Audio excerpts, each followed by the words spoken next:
Thank you so much for this omamori from Tokyo, Japan. Actually, pinabili ko to kay Kano-san kasi may nakita ako nung pumunta kami sa Thailand. Laging nasa bag ng isang Thailander ba ang tawag sa kanila?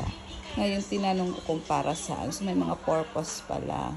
But Kano-san said, okay, I will buy to you, but no more pay. So, gift na niya sa akin. Binigay niya kahapon. So, this I read is the charm of safety. So, I need this because I did everyday travel. And this violet is the charm of health. So, I need for my health. And this pink is the charm of kindness or warding of evil. So, yung mga masasamang espiritu, mga masasamang nilalang, layo-layo po kayo. Then, I searched it kasi ayaw niyang pabayaran. Siyempre, nahiya naman ako magtanong magkano.